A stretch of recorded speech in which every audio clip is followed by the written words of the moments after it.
এই জায়গায় একটা পয়েন্ট লুকিয়ে আছে। ওমর কিন্তু মহিলার দরজার সামনে দাঁড়িয়ে ডাক দিয়ে বলেছিল নরম সুরে, আম্মা। তার মানে ওমরের মনে কোনো খারাপ চিন্তা আছে? আরো জোরে বলেন, কোনো খারাপ চিন্তা নেই, কারণ তিনি মা ডেকে ফেলেছেন। এরপরেও ভিতর থেকে মহিলাটা কর্কশ ভাষা কেন ব্যবহার করলেন? কারণ কোরআনের স্পষ্ট ব্যাখ্যা, এই দুনিয়ার ময়দানে বাহির থেকে কোনো মানুষ যদি ভিতরে ডাক দেয়, ভিতরে যদি কোনো পুরুষ মানুষ না থাকে, মহিলা যদি থাকে, তারা কর্কশ ভাষা যেন ব্যবহার করে। আর আমরা ভাই নেই বাড়িতে, গিয়ে ডাকছে ভাই, বলে ভাই তো বাড়িতে নেই, গিয়েছে কোথায়? বলে বাজারে। তা আসছিলাম একটু ভাইয়ের দরকারে, বলে ভাই নেই, আমি তো আসি, আসেন। ধর্ষণ তো এই জন্যে হয়। বিড়ালের সামনে শুটকি মাছ দিয়ে বলছে বিড়াল খাবি না। বিড়াল কি ফতোয়া মানবে? হযরত আমার নরম কণ্ঠে ডাক দিয়ে বলে আম্মা, দরজাটা একটু খোলেন। দরজা খোলার পরে ওমর তাকিয়ে দেখে পাতিলের মধ্যে পাথর উঠিয়ে তা দেয়। ছোট্ট বাচ্চাগুলো হাউমাউ করে কাঁদছে ক্ষুধার যন্ত্রণায়। এক দৌড়ে চলে গেলেন বাইতুল মালের কাছে, ডাক দিয়ে বলেন আসলাম, তরকারি যা আছে জলদি করে বটলা তৈরি করে দাও। হযরতে আসলাম গিয়ে আটা ঢোকালেন, পাকা খেজুর ছিলেন, ওইগুলো বের করে করে বস্তায় সুন্দর করে পোটলা আকারে তৈরি করলেন। ডাক দিয়ে বললেন, ও নবীর সাহাবী খলিফাতুল মুসলিমিন, পোটলা রেডি হয়ে গিয়েছে। ওমর ডাক দিয়ে বললেন এই পোটলাটা এবার মাথার উপরে চাপিয়ে দাও। আসলাম ডাক দিয়ে বলে খলিফা, আপনি অর্থ জানেন, আপনি পোটলা বহন করবেন, আমি কি জন্য আছি? না, এই পোটলা আমি আপনারে বহন করতে দেব না। সঙ্গে সঙ্গে ওমর ডাক দিয়ে বলে আসলাম দেরি করো না, আমি যে দৃশ্য দেখে এসেছি, খাবার যদি পৌঁছাতে না পারি আর কিছু যদি হয়ে যায়, কিয়ামতে আল্লাহ যদি সামনে দাঁড় করিয়ে ডাক দিয়ে বলে ওমর জনগণের দায়িত্ব নিয়েছিলে, পালন করতে পারোনি, কি জবাব আমি দেব? হযরত ওমর ডাক দিয়ে বলে আসলাম কথা বাড়িও না, পোটলা দাও। আসলাম ডাক দিয়ে বলে না, দেব না। বিশ্ব নবীর সাহাবী হযরত ওমর ডাক দিয়ে বলেন আসলাম পোটলা দিতে রাজি না? বলে না, আমি বহন করব, আমি তো এই কাজের যোগ্য, আপনি তো এই কাজের যোগ্য না। হযরত ওমর ডাক দিয়ে বলেন আসলাম তোমারে বলছি কথা বাড়িও না, পোটলা যদি নিতে চাও এইবার আমি দেওয়ার জন্য রাজি আছি। আমি ওমরের যদি কিয়ামতের ময়দানে এই রকম একটা পাপের পোটলা তৈরি হয়ে যায়, খারাপ অপকর্মের একটা বোঝা যদি তৈরি হয়ে যায়, তুমি যদি রাজি থাকো কিয়ামতে বহন করবা, তাহলে আজকের পোটলা আমি তোমাকে দেব বহন করার জন্য। আমার বন্ধুরা সঙ্গে সঙ্গে আসলাম সরে আসলেন। আসার পরে পোটলার সঙ্গে সঙ্গে ওমরের কাঁধের মধ্যে চাপিয়ে দিলেন। মরুভূমির পথ ভেবে ওমর দৌড়াচ্ছে পোটলা নিয়ে। ঘরের ভিতরে যাওয়ার পরে নিজে আগুন ধরালেন, নিজে রুটি তৈরি করলেন গরম পানি দিয়ে। এরপর পরে তার মানে আমাদের কাছে ইতিহাসে আয়াত থেকে তথ্য পাই, বদরের ময়দানে দিনের পথে ইসলামের পথে টিকে থাকতে গিয়ে বাধাগ্রস্ত যখনই হয়েছে, আলফিম 1000 ফেরেশতা পাঠিয়ে সহযোগিতা করেছে কে? আল্লাহ। আরো জোরে বলেন। তাহলে এই আয়াত থেকে এটাই পাওয়া যায়, দুনিয়ায় ফেরেশতা নাজিলের মাধ্যম দুইটা কারণে ফেরেশতা জমিনে নাজিল হয়। এক নম্বরে দিনের পথে সংগ্রাম লড়াই করতে গিয়ে যদি আপনি আটকে যান, বাধাগ্রস্ত হয়ে যান, আল্লাহ ফেরেশতা পাঠিয়ে বদরে যেমন সহযোগিতা করেছে, ভবিষ্যতে কিয়ামতের আগ পর্যন্ত করতে গিয়ে বাধা বিপত্তি হলে আল্লাহ নিজে ফেরেশতা পাঠিয়ে আপনাকে সহযোগিতা করবে। দুই নাম্বার তো এই তথ্যটা দেওয়ার জন্যই তো আয়াতটা বললাম। দুই নাম্বারে এই দুনিয়ার ময়দানে কোন মুমিন, কোন ইমানদার এদের জান কবজের সময় যখন হয়ে যায়, তখন ফেরেশতারা শিয়রের কাছে এসে সান্ত্বনা দেয়, ডাক দিয়ে বলে আল্লাহ তাখাফু ওয়ালা তাহজানু। বলেন আল্লাহু আকবার। ডাক দিয়ে বলে আল্লাহর বান্দা তোমার কোনো ভয় নেই। কিসের ভয়? কেমন ভয়? এইটা আমাদের জানার বিষয়। আমি যখন স্টেজে আসছিলাম, আমিনুল ভাই এই চেয়ারে বসার পরে একটা শব্দের ব্যাখ্যা বলেছিলেন, যত সমত সূরা তাওবার 119 নম্বর আয়াত, ইয়া আইয়ুহাল্লাযীনা আমানুত্তাকুল্লাহ আকুনু মা'আস সাদিকিন। এই আয়াতটা উনি বললেন যে আমানুত্তাকুল্লাহ আর খাউফ। কোরআনে এই দুই রকম শব্দ ভয়ের ব্যাপারে আল্লাহ নিজে ব্যাখ্যা দিয়েছে ধারাবাহিকভাবে।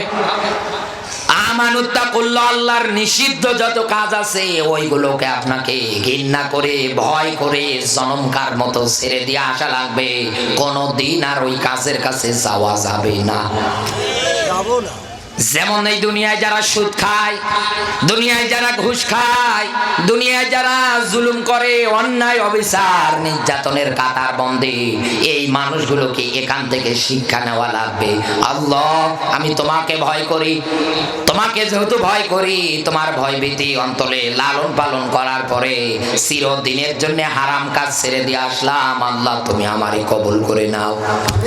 তাহলে না আপনি আল্লাহর কাছে গ্রহণযোগ্য হবেন, কবুল হবে। আর একটা শব্দ, সেটা আমি নিজে তেলাওয়াত করলাম, খৌফ। এই খৌফ মানে সাধারণ ভয়। খৌফ মানে বলেন বলেন বলেন, নাহলে কালকে আবার গীবত করবেন। খৌফ মানে কি? সাধারণ ভয়। বাঘ দেখলে যেরকম ভয় হয়, সাপ দেখলে যেরকম ভয় হয়, এই দুনিয়ার ময়দানে এরকম যত আকার ইঙ্গিত আছে, সেটা বললে আপনি বোঝেন আল্লাহ তাআলা বলেন এই রকম সাধারণ ভয়। আর ঈমানদার যারা হয় তাদের কাছে ফাঁসির দড়িটা পর্যন্ত এই রকম সাধারণ ভয় ভীতি অন্তরে লালিত পালিত হয়। কারণ ফেরেশতারা আসার পর পরেই তাকে ডাক দিয়ে বলে, আল্লাহ তাখাফু, এ বান্দা তোমার কোনো ভয় নেই। কথা কার? আরো জোরে বলেন। এই জন্য বেশি রাতে দিতেন, এই লোক উঠে যাস, এই বাবা এই বসো। এজন্য 10টা থেকে দিতে হয়। আপনারা আমার দিতে দিতে একবারে 11টা 11:30 বাজালেন।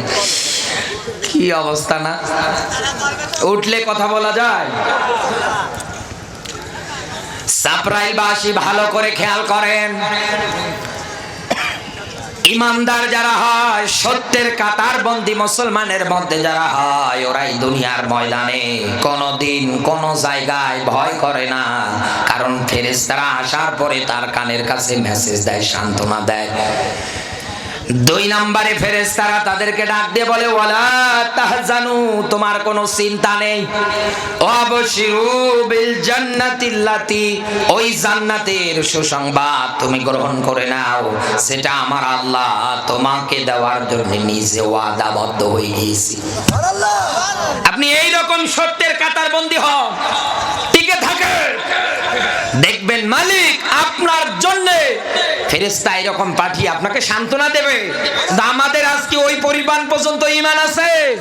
আজ আমরা 500 টাকা নোটের কাছে অনেক ঈমানদাররা, টুপি দাড়িওয়ালারা বিক্রি হয়ে বসে আছি, 5 আটা গোলাম হয়ে বসে আছি, অথচ দাবি করে বিশাল বড় আল্লাহর ওলি, বিশাল বড় ঈমানদার।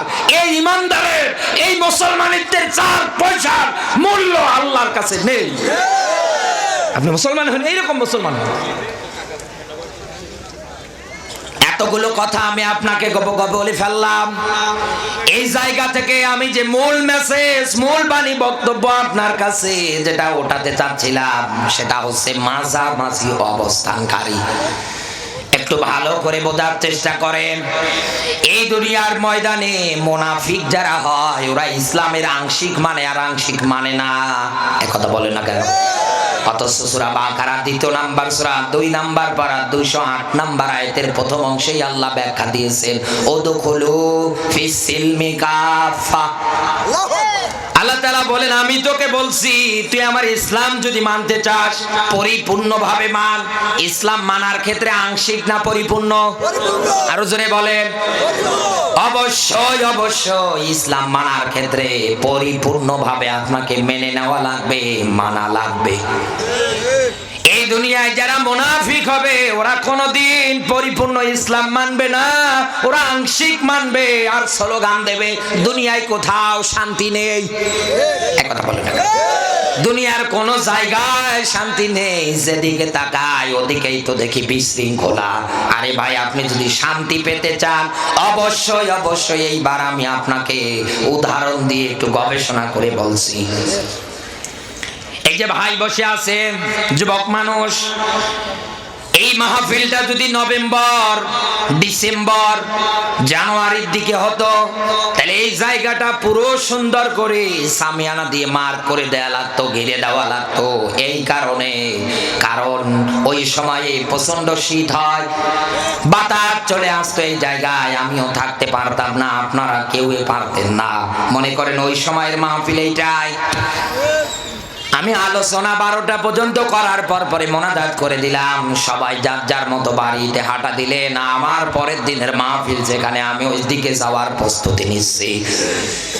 ভাইও বাড়ি যাচ্ছে হেঁটে হেঁটে, বাড়ি যাওয়ার পরে তাকে দেখছে বিছানাটা ওনার স্ত্রী সুন্দর করে গুছিয়ে রেখে দিয়েছে। বিয়ে করেছে মাশাআল্লাহ, সুন্দর করে ওনার স্ত্রী বিছানাটা গুছিয়ে রেখে দিয়েছে, একটা লেপ কম্বল সুন্দর করে রেখে দিয়েছে।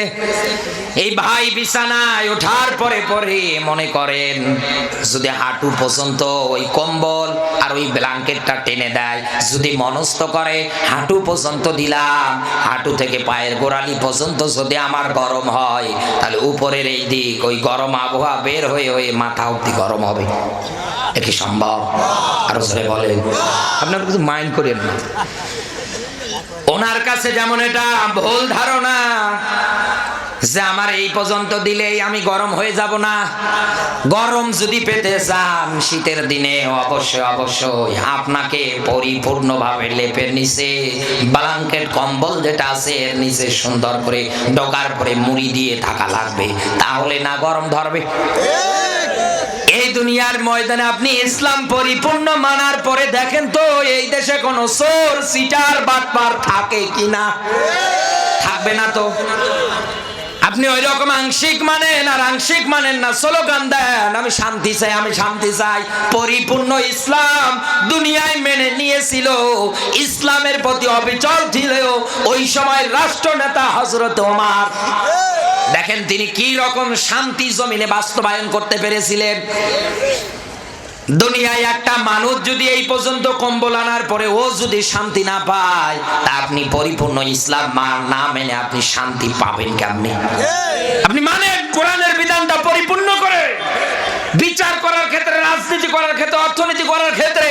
এই আপ জানেন না, আমায় ইয়াবতাকি গায়রুল ইসলামি দীনান ফালা ইউকবাল মিনহু আও হুয়া ফিল আখিরাতি মিনাল খাসিরিন। ইসলাম বাদ দিয়ে কোন মানুষ যদি বিয়ে করে, রাজনীতি করে, সমাজ, ব্যক্তি, পরিবার, সিয়াত পর্যন্ত যদি চালায়, ওর একটা ইবাদত, একটা রুকু, একটা সিজদা আল্লাহর আরশ পর্যন্ত যায়। আমরা এই দেশে আজ কত দায়িত্ববান মানুষ গো, স্পষ্ট আল্লাহর আয়াত জানি, বলে না। যদি চাকরি চলে যায়, ইমামতি চলে যায়, বলে না। অথচ স্পষ্ট করে আল্লাহ কোরআন নাজিল করেছে। নবীজির সময়ে যারা ইহুদি কাতারবন্দি আলেম ছিলেন, তারা কোরআনের আয়াতের এরকম রদ বদল করে দিতেন। ব্যাখ্যা হবে একটা, তারা জাতির কাছে ব্যাখ্যা দিত আরেকটা। এই বাংলাদেশে এখন এইরকম হাজারো ইহুদি আলেম তৈরি হয়ে গেছে। যেমন আজকের এই রাতটা কত সুন্দর একটা বরকতময় রাত, শবে বরাত। এই রাত খুবই বরকতময় রাত। এই রাতের মধ্যে আল্লাহ পাক বেশিরভাগ মানুষদেরকে সাধারণ ক্ষমা ঘোষণা দেয়। দুই প্রকার মানুষ বাদে এই রাতের মধ্যে আল্লাহ প্রায় মানুষগুলোকে ক্ষমা করে। এক নম্বরে দুনিয়ার ময়দানে যারা আল্লাহর সঙ্গে শিরিক করে, এই শিরিককারী মুশরিক মানুষদের আল্লাহ মাফ করে না। দুই নম্বরে যাদের অন্তরে হিংসা থাকে, হিংসুক, এই মানুষগুলোরে আল্লাহ এই রাতে মাফ করে না। অথচ এই রাত নিয়ে আহলে হাদিসের একজন শায়েখ আখতারুজ্জামান উনি বলেছেন এই রাতের বেলা ইবাদত বন্দেগী না করে পতিতা তলায় গেলে নাকি বেশি সওয়াব হবে। এর জোতা দিয়ে পেটানোর দরকার না। 96% মুসলমানের দেশে এই কথা বলার পরেও তার কোনো কিছু কিছু হয় না, হচ্ছে না, অথচ আপনি আল্লাহর জমিনে সৃষ্টি যার, আইন তার, এই ব্যাপারে কথা বলতে যান আপনার হাতে হাত করা ধরাবেই। কত বড় একটা আমাদের অনুভূতিতে কত বড় একটা জায়গায় আঘাত হানিয়েছে আপনি টের পাচ্ছেন? যুবকদেরকে উদ্বুদ্ধ করতেছে পতিতালয়ে যাবার জন্য, আর আমরা মুসলমানেরা আপেল খাচ্ছি আর আঙ্গুল খাচ্ছি, কিচ্ছু করতে পারছি না, কিছু বলতে পারছি না। অথচ 15টা আর অধিক হাদিস বড় বড় সাহাবীদের ব্যাখ্যা বিশ্লেষণ এসেছে এই রাতের ব্যাপারে। অথচ আজ তারা নামের আগে মাওলানা, মুফতি, ডক্টর এই সেই লাগিয়ে মানুষদের কাছে বিভ্রান্ত করছে। সাধারণ যুবক যারা আছে এদেশে তো এমনি নষ্ট হয়ে গিয়েছে, তাদেরকে আরো ওই খারাপ জায়গায় উদ্বুদ্ধ করছে জিনা ব্যভিচারের জন্য। 96% মুসলমানের দেশে আজ তাদের বিচার হয় না, তাদের বিচারের জন্য কেউ আন্দোলনও করে না, আন্দোলন করে দুনিয়ার শ্রেষ্ঠতম মুফাসসিরদের বিরুদ্ধে। আল্লাহ তোকে যে কোন জাহান্নামে রাখবে আমার মাঝে মাঝে চিন্তা হয়। আমার বন্ধুরা একটু ভালো করে মনোযোগ দেবেন। হযরত ওমর পরিপূর্ণভাবে ইসলাম দুনিয়ার ময়দানে মেনেছিলেন এবং তার ওই সময় যারা ছিল তাদের জীবনের পর্যন্ত পরিপূর্ণ বিধান, ইসলামী নিয়ম নীতি সব জায়গায় কায়েম করেছিলেন। শান্তি যে জমিনে আসে তার বাস্তব দৃষ্টান্ত বলছি। হযরত ওমর গভীর রজনীতে মরুভূমির পথ দিয়ে, বর্ডার সাইডগুলো দিয়ে তিনি হাঁটতেছেন। রাতের বেলা তিনি রাষ্ট্র জনগণের খোঁজ খবর নিতেন। তিনি রাতের বেলা হাঁটাহাঁটি করছেন। গভীর রজনীতে হাঁটতে গিয়ে একটা বাড়ি থেকে ছোট্ট বাচ্চার কান্নার আওয়াজ আসে। মা তাদেরকে বুঝ দিচ্ছে, বাবা খাবার হয়ে গেলে পরে দিয়ে দেব। অথচ মা ওই মুহূর্তে ঘরের মধ্যে কোনো খাবার নেই, পাতিলের মধ্যে পাথর উঠিয়ে তা দেয়। সাপ্রাইলবাসী বিবেক দিয়ে বলেন তো পাথর কি খাওয়া যায়? হযরত ওমর কথোপকথন গুলো শুনতেছে। সন্তানটা ডাক দিয়ে বলে, মা তুমি না বললে যে মুসলিমদের রাষ্ট্রে এখন আমরা, আর মুসলিমদের রাষ্ট্রের লিডার যিনি, নেতা যিনি, তার নাম ওমর, তিনি আসবেই খাবার দাঁড়ে দাঁড়ে মানুষের খোঁজ খবর নেওয়ার ক্ষেত্রে তিনি বড়ই অটুট, দায়িত্ব পালনের ক্ষেত্রে তিনি বড়ই অটুট, দায়িত্ব পালনের কোনো অবহেলা তিনি করে না। সকালের দিকে আমরা এই জায়গায় তাবু টাঙ্গালাম, চাইলাম ওমর কখন আসবে, তুমি বললে হ্যাঁ ওমর আসবে দুপুর বেলা। মা দুপুর হয়ে গেল, ওমর তো আসে না। দুপুর বেলা জিজ্ঞাসা করলাম, কই তোমার ওমর? তুমি বলেছিলে বিকালে আসবে, বিকালে বললাম কই আসলো না, তুমি বললে রাতের বেলা আসবে। ও মা এখন রাত তো চতুর্দিকে গভীর, ছোট্ট ছোট্ট বাচ্চাগুলো মায়ের কোলে দুগ্ধ পান করার পরে আরামসে ঘুমিয়ে গেল। ছোট ছোট পশু পাখিগুলো তারাও মায়ের দুগ্ধগুলো পান করার পরে মায়ের কোলে মাথা রেখে আরামসে রাতের বেলা ঘুমাচ্ছে। অথচ দেখো তোমার আমার পেটে কোনো খাবার নেই, ক্ষুধার যন্ত্রণায় কাঁদছি, তোমার ওমর তো আসলো না। হযরত ওমর কথোপকথন শোনার পরে দরজার সামনে দাঁড়িয়ে নরম কণ্ঠে চিকন গলায় ডাক দেয়, আম্মা। ভিতর থেকে মহিলাটা চিন্তা করে হয়তো কোনো পথিক এই দিক দিয়ে যাচ্ছিল, গভীর রাতে পথ হারিয়ে ফেলেছে, আশ্রয় চাই, আমার নিজের ঘরে কিছু নেই, আমি সাহায্য সহযোগিতা করব কেমন করে। ভিতর থেকে মহিলাটা কর্কশ ভাষায় ডাক দিয়ে বলে, পথিক আমার ঘরে সহযোগিতা করার মতো দেওয়ার মতো কোনো কিছু নেই, তুমি অন্য দরজায় যাও। এই জায়গায় একটা পয়েন্ট লুকিয়ে আছে। ওমর কিন্তু মহিলার দরজার সামনে দাঁড়িয়ে ডাক দিয়ে বলেছিল নরম সুরে, আম্মা। তার মানে ওমরের মনে কোনো খারাপ চিন্তা আছে? আরো জোরে বলেন, কোনো খারাপ চিন্তা নেই, কারণ তিনি মা ডেকে ফেলেছেন। এরপরেও ভিতর থেকে মহিলাটা কর্কশ ভাষা কেন ব্যবহার করলেন? কারণ কোরআনের স্পষ্ট ব্যাখ্যা, এই দুনিয়ার ময়দানে বাহির থেকে কোনো মানুষ যদি ভিতরে ডাক দেয়, ভিতরে যদি কোনো পুরুষ মানুষ না থাকে, মহিলা যদি থাকে, তারা কর্কশ ভাষা যেন ব্যবহার করে। আর আমরা ভাই নেই বাড়িতে, গিয়ে ডাকছে ভাই, বলে ভাই তো বাড়িতে নেই, গিয়েছে কোথায়, বলে বাজারে। তা আসছিলাম একটু ভাইয়ের দরকারে, বলে ভাই নেই, আমি তো আসি, আসেন। ধর্ষণ তো এই জন্য হয়। বিড়ালের সামনে শুটকি মাছ দিয়ে বলছে বিড়াল খাবি না। বিড়াল কি ফতোয়া মানবে? হযরত আমার নরম কণ্ঠে ডাক দিয়ে বলে আম্মা দরজাটা একটু খোলেন। দরজা খোলার পরে ওমর তাকিয়ে দেখে পাতিলের মধ্যে পাথর উঠিয়ে তা দেয়। ছোট্ট বাচ্চাগুলো হাউমাউ করে কাঁদছে ক্ষুধার যন্ত্রণায়। এক দৌড়ে চলে গেলেন বাইতুল মালের কাছে, ডাক দিয়ে বলেন আসলাম তরকারি যা আছে জলদি করে বটলা তৈরি করে দাও। হযরতে আসলাম গিয়ে আটা ঢোকালেন, পাকা খেজুর ছিলেন ওইগুলো বের করে করে বস্তায় সুন্দর করে পোটলা আকারে তৈরি করলেন। ডাক দিয়ে বললেন ও নবীর সাহাবী খলিফাতুল মুসলিমিন, পোটলা রেডি হয়ে গেছে। ওমর ডাক দিয়ে বললেন এই পোটলাটা এবার মাথার উপরে চাপিয়ে দাও। আসলাম ডাক দিয়ে বলে খলিফা আপনি অর্থ জানেন, আপনি পোটলা বহন করবেন, আমি কি জন্য আছি? না, এই পোটলা আমি আপনারে বহন করতে দেব না। সঙ্গে সঙ্গে ওমর ডাক দিয়ে বলে আসলাম দেরি করো না, আমি যে দৃশ্য দেখে এসেছি, খাবার যদি পৌঁছাতে না পারি আর কিছু যদি হয়ে যায়, কিয়ামতে আল্লাহ যদি সামনে দাঁড় করিয়ে ডাক দিয়ে বলে ওমর জনগণের দায়িত্ব নিয়েছিলে পালন করতে পারোনি, কি জবাব আমি দেব?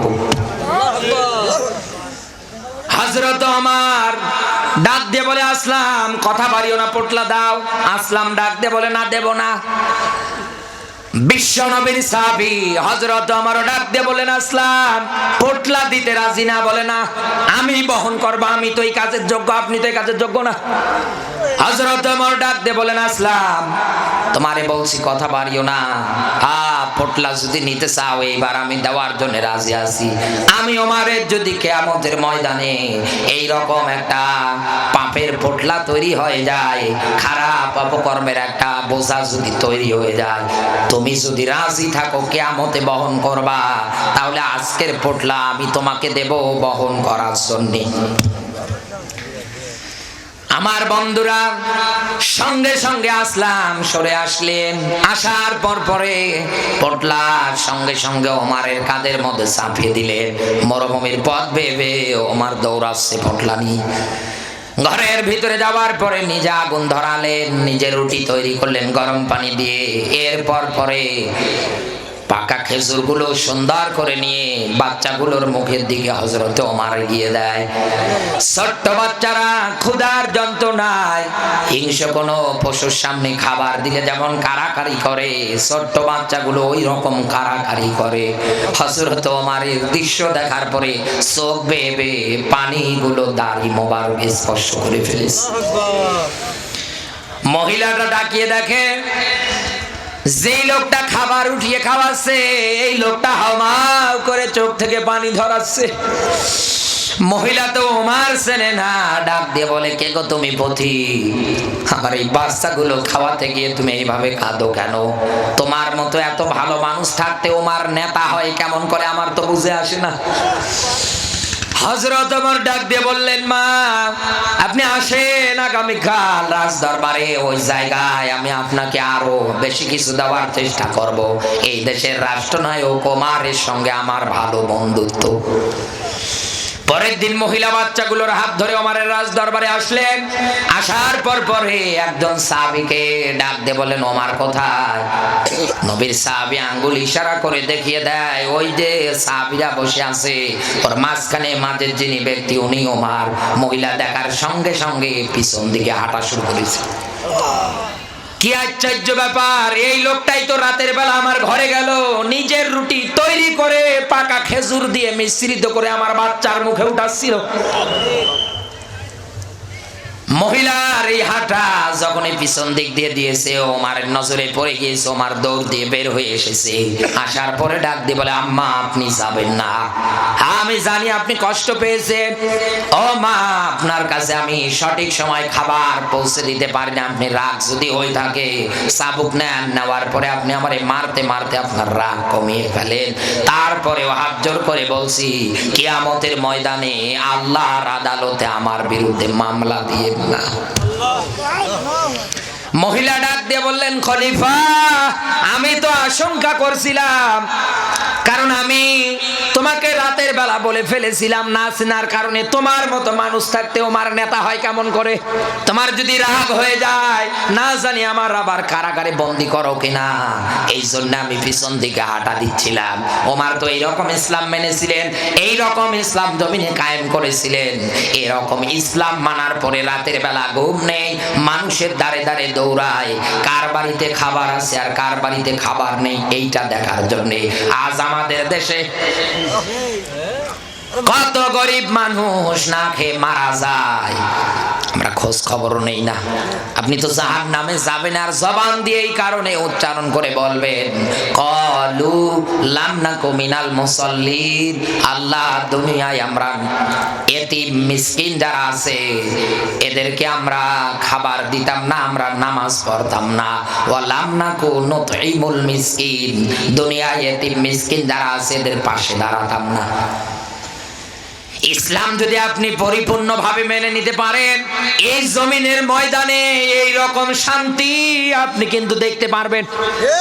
আর মুনাফিক যারা হবে তারা কোনোদিন দুনিয়ায় পরিপূর্ণ ইসলাম মানে না, ওরা আংশিক মানে আর আংশিক মানে না, সুবিধাবাদ আর জিন্দাবাদ। কোরআন থেকে আলোচনা ব্যাখ্যা বিশ্লেষণ করবেন, বলে হুজুর আর ওয়াজ পাই না, শুধু জিহাদের ওয়াজ করে। এই কথা বলেন না,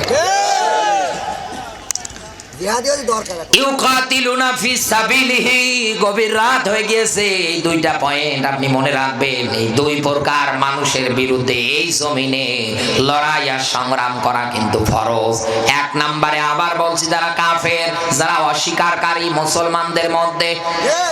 দুই নম্বরে দুনিয়ায় যারা মুনাফিক, এই মানুষগুলো, এগুলো কিন্তু মুসলমানের মধ্যেই বেশি পাবেন। আল্লাহ পাক যেন এদের থেকে আমাদের বাছাই ছাঁটাই করে হেফাজত করে, বলেন আমিন। নবীজির প্রতি দরুদ, মানবতার মুক্তির মডেল, মানবতার মহান আদর্শ, মানবতার শিক্ষক নবী শিরোমণি মুহাম্মাদুর রাসূলুল্লাহ সাল্লাল্লাহু আলাইহি ওয়াসাল্লাম। জবান ছেড়ে কোরআনের সোনালী আয়াত আমার সঙ্গে পড়ে না। আউযু বিল্লাহি মিনাশ শাইতানির রাজিম। বিসমিল্লাহির রহমানির রহিম।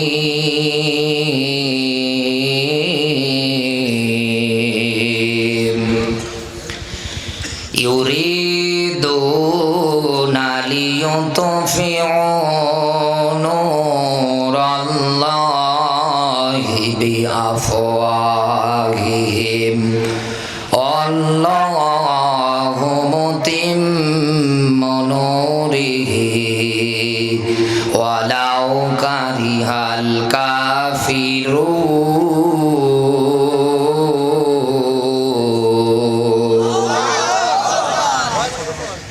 সাপ্রাইলবাসী, আপনি আর আমাকে আধা ঘন্টা সময় দেন। এতদিন আপনি এই আয়াত কাদের মুখে কেমন করে ব্যাখ্যা বিশ্লেষণ শুনেছেন আমি জানি না। আমি আজকে আপনাকে নতুন আঙ্গিকে একটু এই আয়াত থেকে ব্যাখ্যা করে শোনাচ্ছি, থাকবেন তো? আয়াতটা মনে রাখবেন, সূরা সফ 61 নাম্বার সূরা 28 নাম্বার পারা, প্রথম নাম্বার রুকুর এটা পাবেন আপনি 8 নাম্বার আয়াত। সুন্দর করে মনে রাখবেন, বাড়ি যাওয়ার পরে আমার এই কথাগুলো মেলাবেন। আল্লাহ তাআলা বলেন, এই দুনিয়ার ময়দানে কাফের, বেঈমান, মুনাফিক, ইসলামের ঘর বিরোধী যারা আছে তারা চাইবে কি মুখের ফুৎকার দিয়ে ইসলামের নূর, কোরআনের নূর, আল্লাহর নূর এটা নিভিয়ে দিতে, বন্ধ করে দিতে। এতটুকুন শব্দ থাক, এবার আমরা এইটা নিয়ে একটু গবেষণা করি। আফালা ইয়াতাদাব্বারুনাল কোরআন, আল্লাহ তাআলা বলেন কি হলো, কেন কোরআন নিয়ে গবেষণা করো না? আমা আলা কুলুবিন আকফালুহা, অন্তর কি মরিচা ধরলো, জং ধরলো? এতটুকুন শব্দ গবেষণা করি, দেখি তো এই শব্দের মধ্যে আল্লাহ কি লুকিয়ে রাখলেন। এই দুনিয়ার ময়দানে আল্লাহর বক্তব্য ভাষা অনুযায়ী জানতে পারলাম, কাফের বেঈমান মুনাফিক যারা, ওরা মুখের ফুৎকার দিয়ে আল্লাহর নূর যেটা আছে ওটা নিভিয়ে দেবে, বন্ধ করে দেবে। ওই কোরআন থেকেই আমি আপনাকে আরেকটা আয়াত বলছি, ভালো করে বোঝেন। তাম দুনিয়ায় এই যে ইহুদি, খ্রিস্টান, কাফের, বেঈমান, ইসলামের ঘর বিরোধী যারা যারা ইসলাম সহ্য করতে পারে না, সবাই কিন্তু মানুষ। সবাই, আরো জোরে বলেন, সবাই কিন্তু মানুষ, একটাও কিন্তু গরু ছাগল না। কারণ কোন গরু ছাগল কোন জায়গায় আন্দোলন, মিটিং, সংগ্রাম করে কোনদিন বলে না আল্লাহর জমিনে আল্লাহর আইন আমরা বাস্তবায়ন হতে দেব না। যারা বলে জবান দিয়ে রায় লেখে, ওরা কিন্তু মানুষ। এই মানুষেরাই চাইবে, মানুষেরা যে চাইবে কি আল্লাহর নূরটা নিভিয়ে দেওয়ার জন্য, বন্ধ করে দেওয়ার জন্য। এইবার আল্লাহর বক্তব্য দেখেন, আল্লাহ পাক বলেন খুলিকাল ইনসানা দাইফা, আমি মানুষ বানিয়েছি একেবারে দুর্বল করে। আল্লাহর ভাষায় মানুষ একেবারে দুর্বল, শুধু দুর্বল না, একেবারে দুর্বল। এদেশে আজ কত মানুষ নিজেকে শক্তিশালী মনে করে, কত মানুষ নিজেকে কত কিছু মনে করে, অথচ 10 বার বাথরুমে যদি যায় আর আসে বউকে ডাকে ফেলে মা। অথচ একটু আগে ওর কি লাফালাফি, কি ক্ষমতা ছিল। 10 বার বাথরুমে গেলে আপনার আর খুঁজে পাওয়া যায় না। তার মানে আল্লাহর ভাষা অনুযায়ী আপনি দুনিয়ায় একেবারে দুর্বল, আপনি সবল না। এই মানুষেরা মুখের ফু দিয়ে কেমন করে ইসলাম নিভাবে? 2 নম্বরে আর একটা পয়েন্ট, এই দুনিয়ার ময়দানে মানুষ যেমন ইসলামের ঘোর শত্রু, মুনাফিক আর কাফের এরকম যারা আছে, তার চাইতেও ইসলামের বড় শত্রু, তার নাম হচ্ছে শয়তান। তার নাম শয়তান। এবার তাকান সূরা নিসার 76 নম্বর আয়াতের শেষের অংশে আল্লাহ পাক বলেন, এই দুনিয়া ইসলামের বিরুদ্ধে যত শয়তানি নিয়ম নীতি চক্রান্ত বাস্তবায়ন করুক না কেন, আল্লাহ তাআলা বলেন দাইফা, এখানেও বলেছেন একেবারে দুর্বল। সাপ্রাইলবাসী মানুষের চক্রান্ত দুর্বল, শয়তানের চক্রান্ত দুর্বল। মানুষের ক্ষেত্রে একটা দল আছে, তারা হচ্ছে মেয়ে মানুষ। এই মেয়ে মানুষের চক্রান্তের ক্ষেত্রে আর আল্লাহ দুর্বল দেয়নি। এইবার আল্লাহ নিজে শব্দ ব্যবহার করে ডাক দিয়ে বলেছে, ইন্না কাইদা কুন্না আযীম, মেয়েদের চক্রান্ত বড়ই ভয়ঙ্কর। সূরা ইউসুফের 28 নম্বর আয়াত। 2টা প্যান্ডেল নাকি মায়েদের জন্য করা হয়েছে। সম্মানিত মা বোনেরা যদি থাকেন, একটু বোঝার চেষ্টা করেন, হেদায়েত যদি আল্লাহ কপালে থাকে এই জায়গা থেকে হয়ে যাবে। নবীজির কাছে সাহাবী আসার পরে ডাক দিয়ে বললেন, হে নবী, আমার মা বাবা বেঁচে আছে, হকদার কে বেশি? নবীজি বললেন, উম্মুকা, তোমার মা। এরপরে আবার বললেন, উম্মুকা, তোমার মা। এরকম করে 3 বার নবীজি মায়ের কথা বললেন। চতুর্থবার গিয়ে আল্লাহর নবী বাবার কথা বললেন। তার মানে নবীজি তার মুখসিত বাণী থেকে 3 গুণ মায়ের সম্মান ইসলামের মধ্যে বাড়িয়ে দিয়েছে। এত সম্মান, এত মর্যাদা দেওয়ার পরেও, বাড়ানোর পরেও বিয়ে করতে যাবেন আল্লাহর আইন মহারানা, এটা নারীদের গোপনীয় অ্যাকাউন্ট, এখানেও সম্মান। হিজাব কবুলের ব্যাপারে এই জায়গাও আগে মেয়েদের কাছে দেওয়া লাগবে, এখানেও মেয়েদের সম্মান ইসলাম বাড়িয়ে দিয়েছে। এরপরেও আল্লাহ এই রকম আয়াত কেন ব্যাখ্যা করলেন যে মেয়েদের চক্রান্ত বড়ই ভয়ঙ্কর? এ তথ্য দেওয়ার পিছনে আল্লাহর কারণ কি? সম্মানিত মা বোন যারা আছেন, একটু মনোযোগ দেন। নবী ইউসুফ আলাইহিস সালাতু ওয়াস সালামের জীবনী পড়তে গিয়ে সুন্দর একটা মেসেজ, একটা বাণী, একটা বক্তব্য পাওয়া যায়। আজিজে মিশর তাকে যখন বাজার থেকে কেনার পরে নিয়ে গেলেন জুলাইখার কাছে। জুলাইখা সুন্দর এই বাচ্চাটাকে দেখার পরে ডাক দিয়ে বলেছিল, বাহ, এ তো খুবই সুন্দর, এত সুন্দর মানুষ হয়। নিজের কাছে লালিত পালিত করছে। আমি একবারে সংক্ষেপ করে আপনাকে শুধু ছাড় মর্মটা, মূল মেসেজ, মূল বাণী, বক্তব্য উঠিয়ে দিতে চাচ্ছি। জুলাইখার কাছে লালিত পালিত হচ্ছে, আস্তে আস্তে করে যৌবন প্রাপ্ত যখন হয়ে গেল, এই জুলাইখার মনের মধ্যে খারাপ বাসনা, চিন্তা ভাবনা তৈরি হয়ে গেল।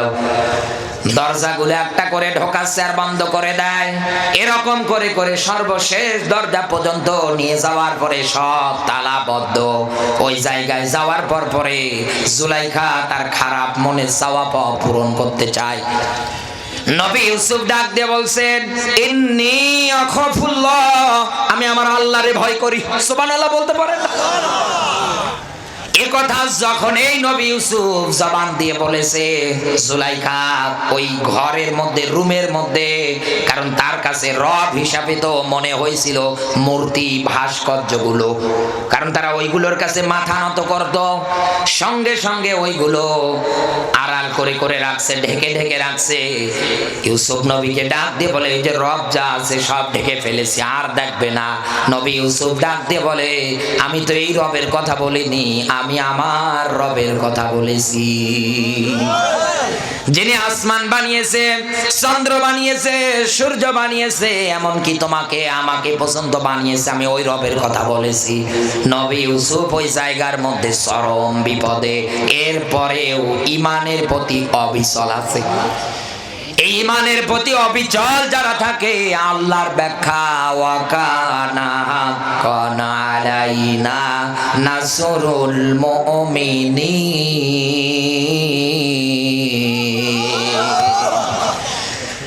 আল্লাহ তাআলা বলেন, আমার ঈমানদারেরা বিপদে পড়লে আমার পক্ষ থেকে তাদেরকে বাঁচানো, সাহায্য করা ওয়াজিব হয়ে যায়। নবী ইউসুফ ওই জায়গায় আল্লাহর পক্ষ থেকে বার্তা মেসেজ, নবী আপনি শুধু দৌড়ান। নবী ইউসুফ যখন দৌড় দিতে শুরু করলেন, একটা একটা দরজা সব খুলে যাচ্ছে। যত দৌড়ায় তত দরজা খুলে যায়। সর্বশেষ যে দরজা আছে, এই দরজাটার যখন কাজ বরাবর হবে, জুলাইখা পিছন দিক দিয়ে দিয়েছে থাবা। যখন থাবা মেরেছে, পিছনের জামা যেটা ছিল ছিঁড়ে গেছে। সর্বশেষ দরজাটা খোলার সঙ্গে সঙ্গে আজিজে মিশর সামনে, সামনে আজিজে মিশর, মাঝখানে নবী ইউসুফ, তার পিছনে জুলাইখা। জুলাইখা যখন এই দেখেছে আজিজে মিশরকে, সঙ্গে সঙ্গে হাউমাউ করে চোখের পানি ছেড়ে দিয়ে কান্না করে, ডাক দিয়ে বলে, কারে হাত ধরে নিয়ে এসেছিল আমার কাছে? আজকে দেখো খারাপ কাজ করার জন্য আমাকে কোন জায়গায় নিয়ে গিয়েছে। নবী ইউসুফ তো ওই জায়গায় দাঁড়িয়ে অসহায়ের মতো কি বলবে, কারণ ওই জায়গায় উপযুক্ত প্রমাণ না দিলে কিন্তু ছাড় নেই। এখান থেকে আমি যুবকদের একটা মেসেজ দিতে চাই, যারা বিভিন্ন মেয়েদের হাত ধরে পার্কে নিয়ে যাও, বিভিন্ন রেস্টুরেন্টে ফুচকা এই সেই খেতে যাও, তোমাদেরকে মেসেজ দিয়ে যায়, এরকম জুলাইখার মতো হাজারো নারী এখনো দুনিয়ায় আছে। কারণ এই দেশের পুলিশ প্রশাসন এখন আগের চেয়ে অনেক দায়িত্ববান।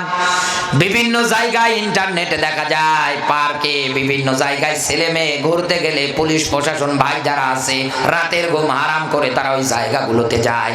যাওয়ার পরে যদি কোনো ছেলে মেয়েকে পায়, আর ওই জায়গায় ওই মেয়েটা যদি দেখে অবস্থা খারাপ, জুলাইখার মতো যদি কান্না করে ডাক দিয়ে বলে, স্যার এ আমার জোর করে নিয়ে এসেছে, আমি আসতে চাইনি, পুলিশ তোর পাশে, বেটা তোমার মাথা থেকে পা পর্যন্ত বাঁশ দিয়ে পেটাবে। হ্যাঁ কথা বলে, কারণ ওরা তো সব জায়গায়। নবী ইউসুফ ওই রকম বিপদে, আল্লাহর পক্ষ থেকে ইলহাম জারি হয়ে গেল, হে নবী ওই যে দোলনার বাচ্চাটা কান্না করে, ওকে সামনে হাজির করেন, ও আজকে আপনার সাক্ষী দেবে চরিত্রের উপরে। ছোট্ট বাচ্চাটা আনার পরে সাক্ষী দিচ্ছে, জামা যদি পিছন দিক দিয়ে ছেঁড়া হয় তাহলে দোষী হবে জুলাইখা, আর যদি সামনের দিকে ছেঁড়া হয় তাহলে দোষী হবে নবী ইউসুফ। আজিজে মিশর সঙ্গে সঙ্গে তাকিয়ে দেখে জামাটা পিছন দিক দিয়ে ছেঁড়া। এইবার মুখ থেকে বলেছিল, জুলাইখা তোমার কান্নার ছলনায়, তোমার রূপে গুণে আমি পাগল হয়ে গিয়েছিলাম, মগ্ন হয়ে গিয়েছিলাম। মেয়েদের চক্রান্ত যে এত ভয়ঙ্কর। হ্যাঁ, এখানে শুধু ঠিক বললেই হবে না, এখান থেকে শিক্ষা নেন কেন তিনি তার মুখ দিয়ে এই কথাটা বলেছিলেন আর আল্লাহ ওটা কোরআনে নোট করে দিলেন। তার মানে জুলাইখা ওই মুহূর্তে আজিজে মিশরের স্ত্রী, আর নবী ইউসুফ তার একজন কৃতদাস, একজন কেনা গোলাম। ওই মুহূর্তে যদি উপযুক্ত প্রমাণ না দিতে পারতো, নির্দোষ একটা মানুষের ফাঁসির রায় পর্যন্ত হয়ে যেত। কারণ আজিজে মিশরের স্ত্রী মৃত্যুদণ্ড রায় এটা 100% কার্যকর। আজিজে মিশর এই জন্য বলেছিলেন, জুলাইখা তোমার রূপে গুণে আমি পাগল হয়ে গিয়েছিলাম, যার কারণে এই যে আমি যদি রায় দিতাম, নিরীহ একটা নিরপরাধ একটা মানুষ দুনিয়ার থেকে বিদায় নিয়ে চলে যেত। আজও মিলিয়ে দেখেন বন্ধু, এই রকম জুলাইখার ষড়যন্ত্রের কারণে কত নিরপরাধ মানুষ দুনিয়া থেকে বিদায়। আমার বন্ধুরা একটা বারের জন্য এবার খেয়াল করেন, চিন্তা ভাবনা করেন মেয়েদের ব্যাপারে আল্লাহর এই রকম ব্যাখ্যা। কারণ আল্লাহ জানে মেয়েদের চক্রান্ত এই রকম। আমি আপনাকে আরো সহজ করে বোঝানোর জন্য আরো একটু টান দিয়ে নিয়ে যাই।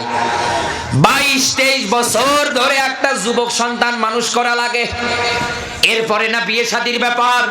এই 22-23 বছর একটা সন্তান মানুষ করতে গিয়ে কি পরিমাণ কষ্ট শুধু মা বাবা আন্দাজ করতে পারে। বাবা মানুষের জমির মধ্যে প্রচন্ড রোদে গিয়ে খাচ্ছে, পিঠের চামড়া পুড়ে যায়। মার একজনের বাড়িতে কাজের বুয়ো রান্না বান্না করে দেয়, যে টাকাটুকুন পায় বাবা মা দুই জায়গায় একত্রিত করার পরে সন্তানের কাছে ফোন দিয়ে পাঠিয়ে দেয়। এই রকম করে অনার্স করে ফেলে, মাস্টার্স কমপ্লিট হয়ে যায়, ভালো একটা রেজাল্ট, এরপরে চাকরি পাওয়ার পরে এবার বিয়ে শাদী করে নেয়।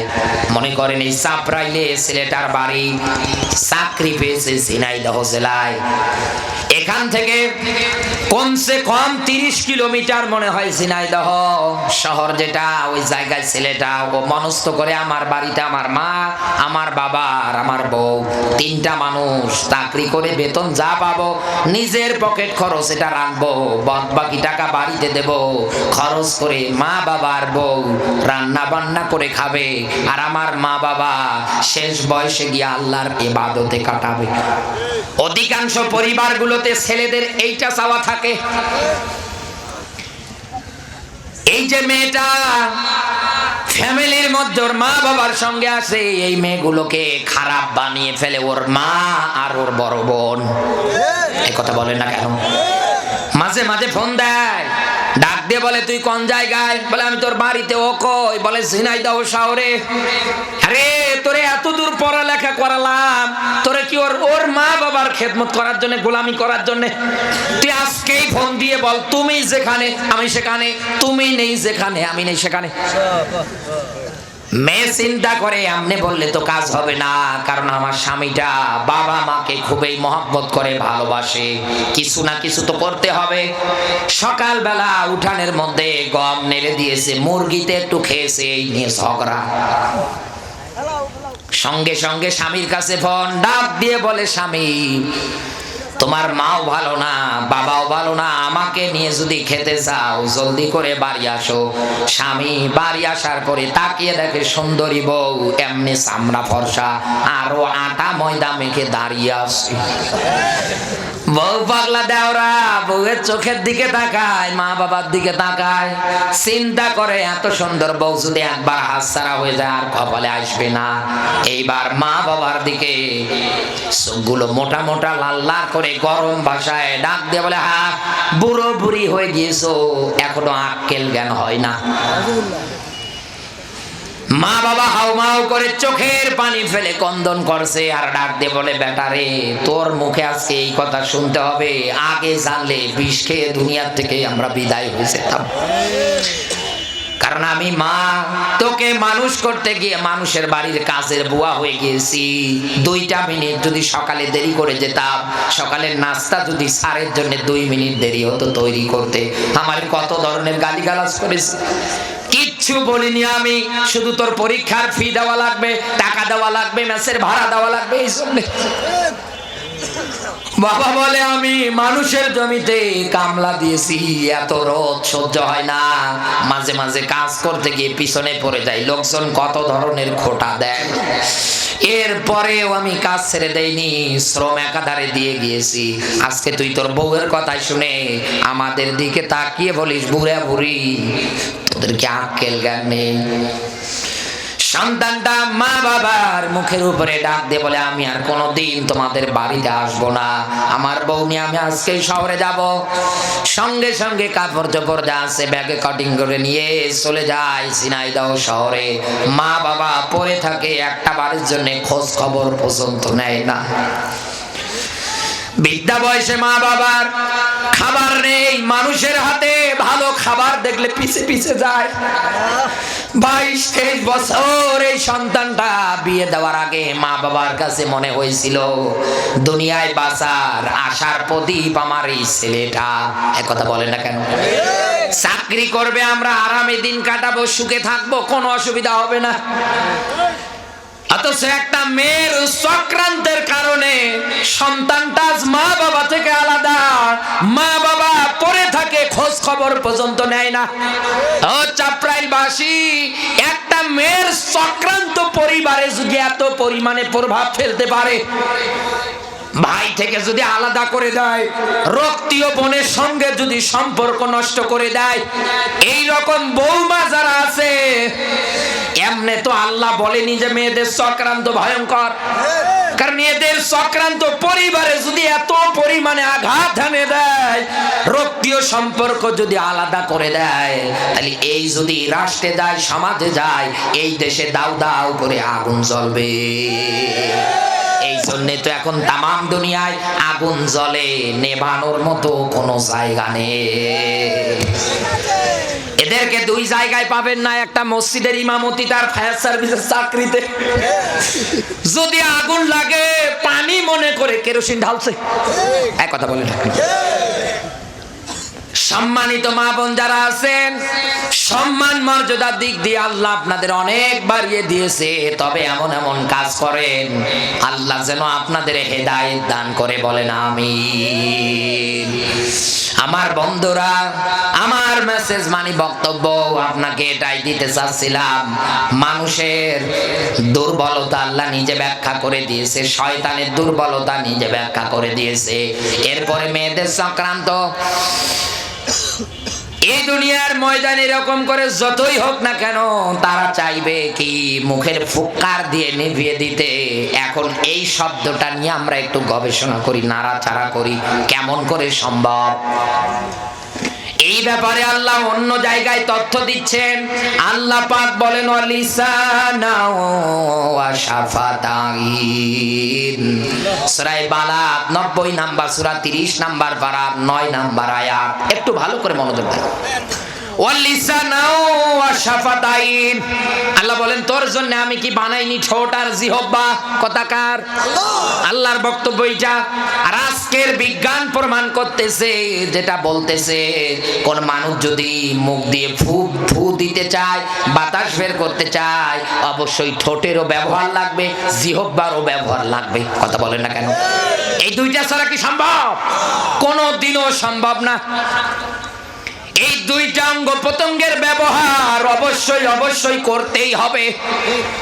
এই যে ভাই বসে আছে এখন এই জায়গার মধ্যে, ওনার ঠোঁট দুটো যদি আমি আটকিয়ে দেই টেপ দিয়ে, এরপরে সামনে যদি মোমবাতি দেই, নেমপো দেই, পাটখড়িতে আগুন লাগিয়ে সামনে দেই, এরপরে ভাইকে যদি বলি ভাই আপনি এই জায়গায় ফু দেন, উনি কিন্তু ফু দিতে পারবে না, কারণ ওনার ঠোঁট দুটো বন্ধ। একথা বলে না কেন? হ্যাঁ, আমি যদি ওনার ওই মুখের টেপটা সরিয়ে দেই, এরপরে যদি বলি ফু দেন, সঙ্গে সঙ্গে ফু দেওয়ার পরে নেম্পো যেটা আছে এটা নিভে যাবে, মোমবাতিটা আগুন জ্বললে নিভে যাবে, পাটখড়িটা আগুন জ্বললে এটা নিভে যাবে। দুনিয়ার মানুষের পক্ষে মুখের ফু দিয়ে নেম্পো, মোমবাতি, পাটখড়ির আগুন নেভানো সম্ভব, কিন্তু আল্লাহর নূর, আল্লাহর কিতাব নেভানো সম্ভব না। কারণ আল্লাহর ব্যাখ্যা ইন্নাদ-দীনা ইনদাল্লাহিল ইসলাম, আমার কাছে গ্রহণযোগ্য একটা মাত্র জীবন ব্যবস্থা, তার নাম ইসলাম। কোরআনের ব্যাপারে আল্লাহর বক্তব্য নিজে নাজিল করেছে হাফিজুন, নিজেই হেফাজতকারী। তো আল্লাহ এ ব্যাখ্যা দিল কেন? দেওয়ার পিছনে এবার কারণ বলছি। আপনি তো সেই মুখের ফু নিয়ে পড়ে আছেন।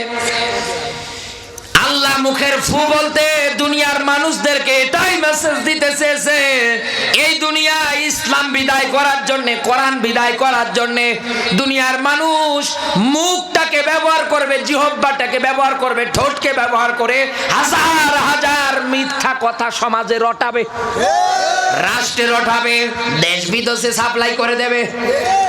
মানুষ যেন ইসলামের পথ থেকে, কোরআনের পথ থেকে দূরে সরে আসে, এই জন্য তারা তাদের এই ঠোঁট আর জিহ্বা কাজে লাগিয়ে হাজার হাজার মিথ্যা কথা বলবে। যেমন বলেছিলেন আবু জাহেল। ওই সময়ের মধ্যে লোকজন যখন নবীজির দিকে যেতে লাগলেন, আবু জাহেল ওদের কাছে গিয়ে বলতো, যেও না, ও একটা পাগল, ও একটা কবি, ও একটা জাদুকর, যদি তোমরা ওর কাছে যাও তোমরাও পাগল হয়ে যাবা। লোকজন বলতো, হ্যাঁ কি বললে? বলে হ্যাঁ পাগল, তোমরা যদি যাও পাগল হয়ে যাবা। লোকজন বলতো, আবু জাহেল এ কেমন পাগল, যার কাছে গেলে পরে আমরা নিজেরাও পাগল হয়ে যাব, এই পাগল না দেখে তো বাড়ি যাওয়া যাবে না, তার মানে আমরা যাবই। আবু জাহেল চাচ্ছে দ্বীনের ইসলামটার প্রসারণা যেন না হয়, মানুষ যেন জানতে না পারে, আমার আল্লাহর কুদরত কাজ করে আরো প্রসারণা বেড়ে যায়। নাম্বারে পয়েন্ট এটা মনে রাখবেন, এই দুনিয়ায় কাফের বেঈমানেরা মুখের ফু দিয়ে ইসলাম নেভাতে পারবে না, কিন্তু এই ঠোঁট জিহ্বা কাজে লাগিয়ে হাজার হাজার মিথ্যা কথা ইসলাম কোরআনের বিরুদ্ধে রটাবে। দুই নম্বরে আল্লাহর ব্যাখ্যা অনুযায়ী ওয়াল কলামি ওয়া মা ইয়াসতুরুন, হাতে নেবে কলম। কি নেবে? আরো জোরে বলেন। ৬৪টা জেলায় যত তাফসীর মাহফিল হয়, যত কোরআনের আয়োজন হয়, যেখানেই করতে যান না কেন আপনাকে অনুমতি নেওয়া লাগবে। অথচ ৯৬ একটা মুসলমানের রাষ্ট্র, কোরআনের আয়োজন হবে, যে যার যার মতো করবে, এখানে আবার কিসের অনুমতি? তারপরেও ওরা যতক্ষণ সাইন স্বাক্ষর না করবে ততক্ষণ আপনি কোরআনের প্যান্ডেল সাজাতে পারবেন না। এই রকম করে কোরআনের প্যান্ডেল যদি না সাজানো হতো, আজকে আপনি কোরআন থেকে জানতেও পারতেন না। লড়াই সংগ্রাম কাফের আর মুনাফিকদের বিরুদ্ধে হবে, এটাকে আপনি জানতেন? আপনার কর্ণ কবরে কি পৌঁছাতো? তার মানে আপনি ইসলামের নিয়ম নীতি থেকে একটু দূরে থাকতেন, আপনি জানতেন না, শুধু পড়েই যেতেন ইউকাতিলুনা ফি সাবিলিল্লাহ, কিন্তু করবেন কাদের বিরুদ্ধে বলতে পারতেন না। কাফের বেঈমান যারা আছে এই রকম করে কলম হাতে নিয়েছিল নবীজির সময়ে দারুন নদওয়ায় বসে, ওই সময় সবচাইতে বড় সংসদ। আবু জাহেল হাতে কলম নেওয়ার পরে নবীর বিরুদ্ধে আলটিমেটাম দিচ্ছে, আও ইয়াকতুলুকা, হে নবী আপনাকে হত্যা করব, বন্ধ করেন দ্বীনের দাওয়াত। ২ নম্বরে এই দেশ থেকে তাড়াবো, ৩ নম্বরে আপনাকে জেলখানায় বন্দী করে দেব। নবীর বিরুদ্ধে ৩টা আলটিমেটাম পাশ করে দিয়েছিল। আজও মিলিয়ে দেখেন আবু জাহেল কর্মকাণ্ড বাংলাদেশের সঙ্গে মিলে যায়। কত মানুষ এই দেশে আজ কোরআন প্রচার করতে পারে না, তারা এই দেশে থাকতেও পারে না। নিষ্পাপ নিরপরাধ মানুষগুলো দেশের বাইরে, যাদের মাহফিলে ১২ লক্ষ ১৪ লক্ষ করে মানুষ হতো, একবার ওই জায়গার মধ্যে থেকে ৪-৫ লক্ষ মানুষ যদি সঠিক কায়দায় কোরআন বুঝতো, এই দেশে কোনোদিন কোরআনের বিরুদ্ধে, ইসলামের বিরুদ্ধে কেউ আইন করতে পারতো না। আপনি পড়ে আছেন ওই ফু নিয়ে। এইবার আমি আপনাকে আর একটা পয়েন্ট বলছি, এই যে মোবাইলটার দিকে দৃষ্টি দেন। এক একজন হাজী সাহেব হজ করতে গিয়ে মনে করেন একটা মোবাইল ফোন বাজার থেকে কিনে নিয়ে এসেছে, মক্কার ওই বাজার। বাড়ি আনার পরে বাংলাদেশে সিম কার্ড নেওয়ার পরে মেগাবাইট এমবি সব আছে, ঢোকানোর পরে বারবার মন চায় আমি একটু কাবা ঘরের দৃশ্যগুলো দেখবো, কারণ আমি কাবা ঘরে এতদিন থেকে আসলাম, বারবার আমার মন চাচ্ছে আমি দেখবই। মোবাইলের ডাটা কানেকশন দিয়ে যখন ইউটিউবের ভিতরে গিয়েছে, হাজি মানুষ 3 বার হাজি, ট্রিপল হাজি, ডাটা কানেকশন দিয়ে কাবা ঘরের দৃশ্য দেখার জন্য যখন ইউটিউবে গিয়েছে, তাকিয়ে দেখে সর্বনাশ, পরিমণি অর্ধ উলঙ্গ অবস্থায় সামনে হাজির। হাজি মানুষ নাউজুবিল্লাহ বলে মোবাইলটা বন্ধ করে ফেলেছে। কি গো, দেখবো কাবার দৃশ্য, সামনে আসে কি। দ্বিতীয়বার আবার মনে চাচ্ছে, প্রথমবার মনে হয় ভুল করে এসেছে, দ্বিতীয়বার আবার ডাটা কানেকশন দেওয়ার পরে যখনই গিয়েছে চাপাই নবাবগঞ্জে 4টা স্বামী দিয়েও হয় না, নাম তার মাহিয়া মাহি। চাচা এবার মোবাইল দূরে রেখে ডাক দিয়ে বলে সর্বনাশ, আমার দরকার নেই। বিবেকের কাছে প্রশ্ন খাটান, ট্রিপল হাজি, হাজি সাহেব না হয় পরিমণি এসেছে মোবাইল বন্ধ করেছে, মাহিয়া মাহি এসেছে মোবাইল বন্ধ করে ফেলেছে। যুবক যুবতীরা মেগাবাইট এমবি কেনার পরে এই মোবাইলে ডাটা কানেকশন দিয়ে ইউটিউবে যদি পায়, ওরা তো লেপের নিচে কম্বলের নিচে তাহাজ্জুদ পড়বে। কথা বলেন, মানুষদেরকে দ্বীন আর ইসলাম থেকে এই রকম করে ফিরিয়ে নিয়ে যাবে। লোকমানের 6 নাম্বার আয়াত, হাফেজ আলেম থাকলে জিজ্ঞাসা করেন। এই দুনিয়ার ময়দানে অধিকাংশ মানুষেরা বাদ্যযন্ত্র, গান বাজনা টাকা পয়সা দিয়ে ক্রয় করে, আর এইগুলো তাদেরকে আল্লাহর পথ থেকে দূরে সরে নিয়ে যায় যে তার দলিল কই? আল্লাহ পাক বলেন ফাকাদ দাল্লা দালালাম বাঈদা। এই যে দাল্লা ইউদিল্লু বাবে ইফালের মাসদার, ওই মানুষটার কর্ম ওকে আল্লাহর পথ থেকে, হেদায়েতের পথ থেকে দূরে সরে নিয়ে যায়। আর আল্লাহ পাক বলেন দুনিয়ায় যারা জালেম হয়, দুনিয়ায় যারা এই রকম কোয়ালিটি মেনে নেয়, ওদেরকে আমি হেদায়েত দেই না। আল্লাহ যদি হেদায়েত না দেয়, আপনি আন্দোলন মিছিল করে পাবেন? কাফের বেঈমানেরা এই রকম করে করে ইসলামের বিরুদ্ধে অবস্থান নেবে, কারণ এই মোবাইলের ইউটিউব বলেন, টিউবমেট বলেন, ভিডমেট বলেন, যত কিছু আছে সবগুলো পরিচালনা করে ইহুদি খ্রিস্টানেরা। এই আজকের ওয়াজটা কত জায়গা থেকে মিডিয়াগুলো এসেছে ভিডিও করার জন্য। ইউটিউব বলেন, ফেসবুক পেজ বলেন, লেখালেখি করতে গিয়ে একটু যদি 19-20 হয়ে যায়, ফেসবুক পেজ বলেন, ফেসবুক আইডি বলেন, ইউটিউব চ্যানেল বলেন, আর খুঁজে পাবেন না। তার মানে সব ওরা নিয়ন্ত্রণ করে। এই জন্য আমাদের এই মুহূর্তের মধ্যে করণীয় হবে, ঈমান বাঁচাতে গেলে ফিতনার জামানায় মনে রাখবেন আমার আল্লাহ আমাকে দেখতেছে। 2 নম্বরে ফেরেশতারা সব লিখতেছে। 3 নম্বরে মরণ আমার একদিন আসবে, মরা আমাকে লাগবে। এইবার আমার আল্লাহ এত ব্যাখ্যা, এত তথ্য দেওয়ার পরে ঈমানদারদের ঈমানটা মজবুত করার জন্য, তাজা করার জন্য আল্লাহ আরেকটা ব্যাখ্যা দিচ্ছেন। আল্লাহ পাক বলেন আল্লাহু মুতিম্মু নূরিহি ওয়ালাউ কারিহাল কাফিরুন।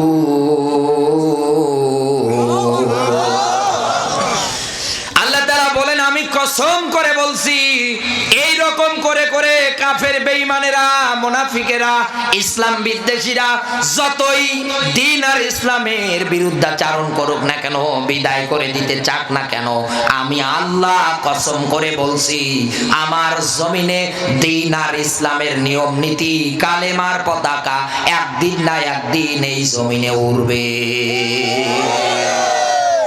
এই কসম আলমগীর হোসেন বিপ্লবীর না, দুনিয়ার কোন মানুষের না।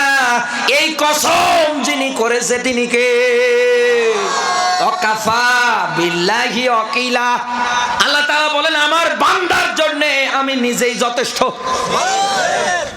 এই জন্য তো জমিনে আপনি ওয়াইদ ক্বালা রাব্বুকা লিল মালাইকাতি ইন্নী জাইলুন ফিল আরদি খলিফা, আপনি জমিনের কামলা, খলিফা। সেই খলিফারা আজকে জমিন পাওয়ার পরে নিজের মন মতো দুনিয়ায় চলছে, বিচারণ করে। আল্লাহ পাক বলেন সাবধান, ফামাহিলিল কাফিরিনা আমহিলুম রুয়াইদা, আমি যাদেরকে একবার ধরবো, কারণ আমি আগে অপকাশ দেই, কর তুই কত করবি কর, কিন্তু আমি মালিক যেদিন ধরবো তোর বাপ বলার সময় দেব না। তার বাস্তব ফেরাউন নমরুদ ইতিহাস সবাই জানি, নতুন করে আর ব্যাখ্যা করার কোনো দরকার নেই। জানার পরেও যদি শিক্ষা না নেয়, আল্লাহর ভাষায় ও মানুষ না, উলাইকা কাল আনআম বাল হুম আদল, দেখতে মানুষ কিন্তু ওটা চার পাওয়ালা জানোয়ারের চাইতেও খারাপ। আল্লাহ যেহেতু কথাবার্তা দিয়েছে, দ্বীনে ইসলামের নিয়ম নীতি অবশ্যই তিনি এই জমিনে প্রতিষ্ঠিত করবে। আল্লাহ যেন আমাদের চর্মচোখে দেখে মরার যেন তৌফিক দান করে, বলেন আমিন। আরো জোরে বলেন আমিন। আজ আর না, আমার এখানে কোথায় যেন একটা মাহফিল আছে, কি জায়গাটার নাম? বেথুলি। আমি 9 তারিখে আসবো, মার্চের 9 তারিখ, 9 তারিখে আসবো। আপনারা ওই জায়গায় আসবেন, আর ওখানকার কমিটিরা যদি থাকেন আমার চেষ্টা করবেন 10টায় মঞ্চে হাজির করতে। আমি একটা সাবজেক্ট নিয়ে, বিষয় নিয়ে ধারাবাহিকভাবে সুন্দর একটা আলোচনা সাজিয়ে নিয়ে আসবো। বসেন, মোনাজাত হবে, বসেন, এই বসেন, এখনই মোনাজাতে যাব আমরা। সম্মানিত মায়েরা যেহেতু কষ্ট করে এসেছে, আমি 2টা মিনিট মায়েদের ব্যাপারে বলছি। নবীজি বলেন, নেককার নারী যারা হয় তাদের গুণাবলী অর্জন করা দরকার। কারণ আপনি চাই আপনি একজন নেককার নারী হয়ে মারা যান। দুনিয়ায় নেককার নারী যারা হয় তাদের বৈশিষ্ট্য আছে, আন্দাজে হওয়া যায় না। নেককার নারীদের 1 নম্বর বৈশিষ্ট্য, তারা দ্বীনদারিত্বটা বজায় রাখে, দ্বীনের পথে, ইসলামের পথে টিকে থাকে। নামাজ, রোজা, হজ, যাকাত, দান, সাদকা, এরকম যত দ্বীনের বিধান আছে তারা মেনে নেয়। 2 নম্বরে তারা তাদের চরিত্রের হেফাজতকারী হয়। 3 নম্বরে সম্পদের হেফাজতকারী হবে স্বামীর। সম্মানিত মা বোনেরা থাকলে একটু মনোযোগ দেন। কেন আপনি আপনার চরিত্রের হেফাজতকারী হবেন? কারণ নবীজি বলেন, তোমরা আমাকে 2টা জিনিসের গ্যারান্টি দাও, একটা জবানের আর একটা লজ্জাস্থানের। এই 2টা জিনিসের যদি গ্যারান্টি দিতে পারো, আমি নবী তোমাদের জান্নাতের গ্যারান্টি দিয়ে দেব। কারণ লজ্জা এমন একটা বিষয়, আল হায়াউ সুবাতু মিনাল ঈমান, লজ্জা হচ্ছে ঈমানের, আল হায়া ঈমানের একটা অংশ। ঈমানের 70টার অধিক শাখা পোশাখা, তার ভিতরে এইটা একটা। সম্মানিত মায়েরা, এরপর পরে আপনি এই দুনিয়ার ময়দানে চেষ্টা করবেন ঘরে অবস্থান করার। বাইরে যদি আসেন, পর্দা প্রতিষ্ঠা করে বাইরে আসেন, কারণ আপনিও বাঁচবেন, যুবকেরাও বাঁচবে। তাহলে আর এদেশে ধর্ষণ হবে না। আপনি যত শর্ট কাপড় পরবেন, যত উলঙ্গ হবেন, বেহিয়াপনা দেখাবে, এদেশে তত ধর্ষণ বৃদ্ধি হবে, কমবে না। কারণ মেইনলি এই দেশে ধর্ষণ বাড়ার পিছনে মেইনলি কারণ হচ্ছে পোশাক। মেইনলি কি? পোশাক। আমি ইন্ডিয়াতে প্রায় 20 দিন একাধারে সফর করে দেখেছি, ওই দেশে কি হালচাল। আল্লাহ, এত বাজে অবস্থা ওই দেশে, এত খারাপ অবস্থা। সম্মানিত মায়েরা যারা আছেন, আপনারা ওরা তো হিন্দু, আর ওদের আদর্শ তো আমাদের না, ওদের অনুসরণ তো আমাদের না। আমাদের অনুসরণ এইরকম, এমন বোরকা পরে রাস্তায় যাবে, ভিতরে 24 বছর যুবতী আছে না 80 বছরের মহিলা আছে, যেন বোঝা না যায়। আর এরা এমন কায়দায় বোরকা পরে, পিছনে আবার টাইট দেয়। এই কথা বলেন না কেন? আল্লাহ আমার এই মা বোনগুলোকে যেন হেদায়েত দান করে, বলেন আমিন। সম্মানিত মায়েরা মাঝে মাঝেই বলে, আমি খাদিজাতুল কুবরার সাথী হতে চাই, খাদিজাতুল কুবরার সঙ্গী সাথী হতে চাই মরার পরে। খাদিজা একজন মুশরিকা নারী, তার ব্যাপারে মানুষের অভিমত কি, বক্তব্য কি দেখে। ওই সময়ের মধ্যে আরব জাহানের মধ্যে নবীজি মুহাম্মদুর রাসূলুল্লাহ সাল্লাল্লাহু আলাইহি ওয়াসাল্লামের 22 বছর খাদিজার সঙ্গে ব্যবসায় লিপ্ত। আমানতদারিতা বলতে খাদিজা বুঝতো না। নবীজি যখন তার সঙ্গে ব্যবসায় লিপ্ত হয়ে গেলে, এইবার নবীজি তাকে 100 ব্যবসার যত আমানতদার নিয়েছিলেন বুঝিয়ে দিলেন। খাদিজা বললেন, আমার এতদিন ভ্রান্ত ধারণা ছিল যে আমানতদারিতা বলতে কিছু নেই, কিন্তু মুহাম্মদ আমার সব ভুল ভেঙে দিয়েছে। সুবহান, কি আমানতদারিতা! ওই মুহূর্তের মধ্যে খাদিজা সম্পদশালীদের ভিতরেও সেই রকম, সৌন্দর্যের দিক দিয়েও সেই রকম। খাদিজার নাম আরব জানের মানুষেরা, ধনীরা শুনলেই বলতো তাহেরা, সে একজন সতী নারী, সে একজন পবিত্র নারী, সে একজন মুশরিকা নারী। ওই সময়ের মধ্যেও সে কালেমার দাওয়াত পায়নি, এরপরেও মানুষের ডাক যে খাদিজা একজন সতী নারী, পবিত্র নারী। আরবদের ইতিহাস পড়ে দেখেন, যে নারী যত বেশি সৌন্দর্যবান, তার চরিত্র কত খারাপ ছিল। একথা বলে না কেন ওই সময়ে। আর খাদিজাতুল কুবরা এত সৌন্দর্যবান হওয়ার পরেও মানুষ তার ব্যাপারে ডাক দিয়ে বলতো সে তো একজন সতী নারী, সে তো একজন পবিত্র নারী। আর আপনি মুসলমানের ঘরে জন্মগ্রহণ করে বেড়ে উঠলেন, আপনার ব্যাপারে বিয়ে দেওয়ার সময় কেউ যদি এসে জিজ্ঞাসা করে ভাই অমুক বাড়ির মেয়েটার সঙ্গে আমার ছেলের বিয়ে, বলতে ভাই সর্বনাশ। কেন? বলে উপরে ফিটফাট ভিতরে শেষ। এই কথা বলে না, খবরদার ওই মেয়ের কাছে যাইবেন না। সম্মানিত মায়েরা যারা আছেন, এমন সুন্দর একটা জীবন আপনি যেন গঠন করতে পারেন, মানুষ যেন আপনার ব্যাপারে কুরুচি সম্পূর্ণ বক্তব্য যেন না দেয়। আল্লাহ পাক আমার মায়েদেরকে হেফাজত করুক, বলেন আমিন। আরো জোরে বলেন আমিন।